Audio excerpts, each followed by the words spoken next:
How you doing, Eagles fans? Hey, this is Philly Day One, and I come bringing news.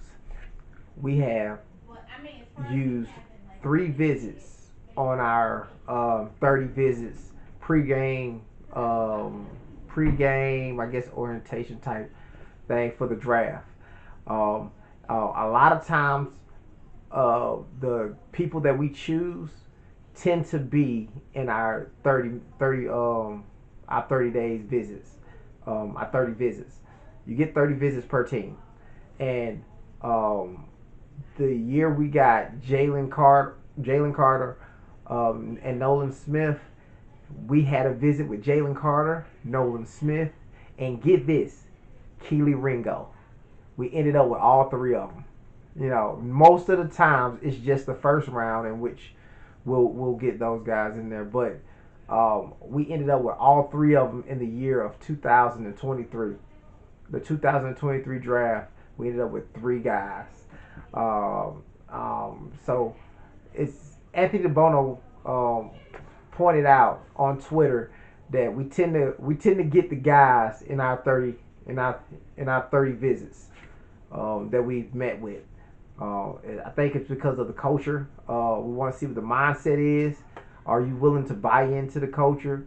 We don't want the wrong people in the culture. That's probably why we've got the kind of brand of football we got. It's a brotherhood, and if we don't feel like you're willing to buy into that, or we feel like you might be maybe a lone wolf, somebody who just don't want to get down with something, that Philly pride, uh, we probably won't draft you.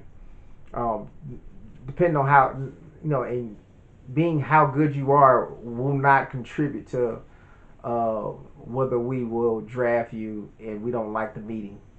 So this we had three visits already, and the 3 visits have been on the offensive line. I think Purdue's tackle, um, I want to say Oregon's tackle, and North Carolina's tackle, if I'm not mistaken. Uh, three linemen, 3 offensive linemen. So we do have to fill that whole lane. He's getting paid um, 3 years out, so uh, it's not a guarantee that he'll play 3 years out though. So we probably want to get a couple of guys in here with some talent. You know what I'm saying, uh, to kind of get mentored by Lane. That way, when Lane decides to hang him up, we'll have a viable tackle. We won't just be up S Creek. Philadelphia Eagles. One thing we go get is linemen, defensive linemen, and offensive linemen. We try to stay consistent with the offensive linemen and defensive linemen. So, and Nick Saban is straight out of Andy Reid's camp. So he knows how to put a team together, man. He wants the core to be in the trenches. Um, Also, the Philadelphia Eagles. I know the owners meeting of changing rules and things like that. The Philadelphia Eagles would like to see the changing rule on the on overtime rules. They want he want We want to have both teams touch the ball. Mainly, what we're trying to do is, if in overtime rules, if you score a touchdown, game is over. What we want to do is give the team the other team a chance to score. If they do not score, then game is over. So we wanna get that implemented. I think everybody know that other teams try to get other rules, and the Packers are crying about the tush push, so they wanted that changed. We actually went and did something. We asked them for something pretty realistic. While everybody else just want to be able to compete on 4th and 1. So, also, the best part of this video is I have a video from Devonte Smith on Brooklyn. It's a podcast that Carmelo Anthony is, I guess, the host of. I'm a big fan of Carmelo Anthony, and he had Devonte Smith on there, and Devonte Smith pretty much talk about the ups and downs in Philly. And I'm gonna show that video to you in just a minute right here.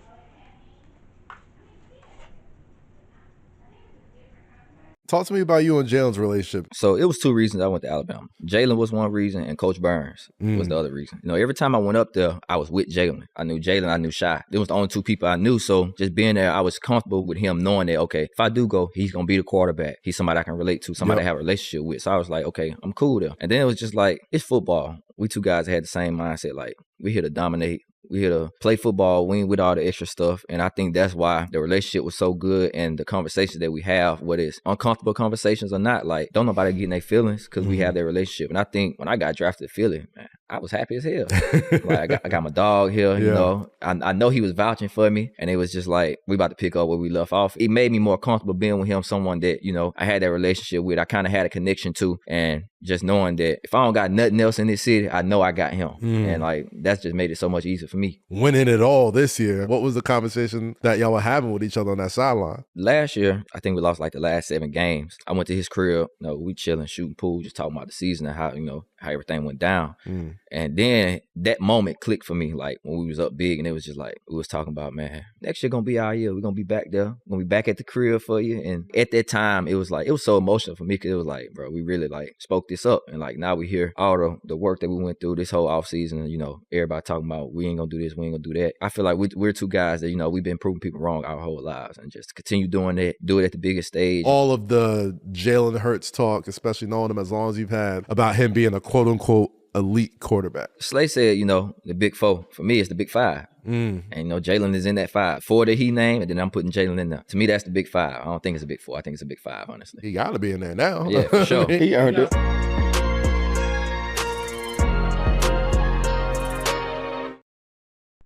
So, as you can see in that video, 2 things here. I'm going to get on the drama end. 2 things. I noticed that Devontae Smith said, like Slay said, the big 4, like the 4 quarterbacks of the league. And he said he'll put in 5. We are keeping receipts. We keeping receipts.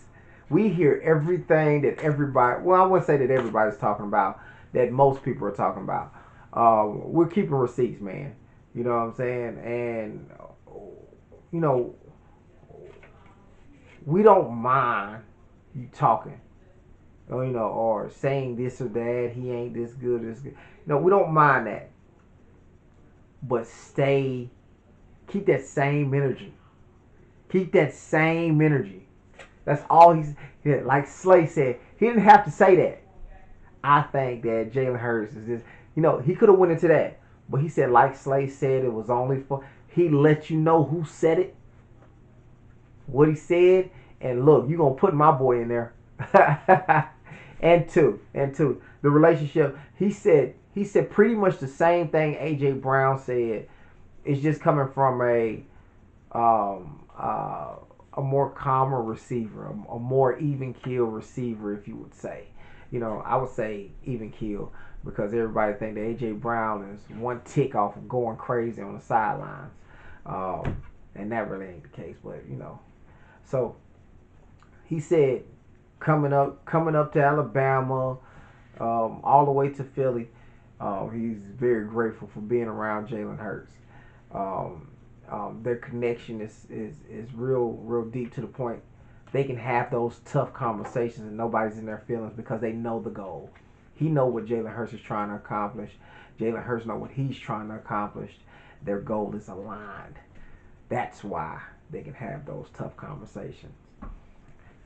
Hey, that's all I got for y'all, man. Y'all let me know what y'all think. What y'all think about that rule. You know what I'm saying? Devontae Smith is going to be good, man. I ain't willing to debate it with nobody. And who y'all think we getting in the draft first round? Now, I really wanted the safety. But seeing the visits that we had, offensive guard might be more practical.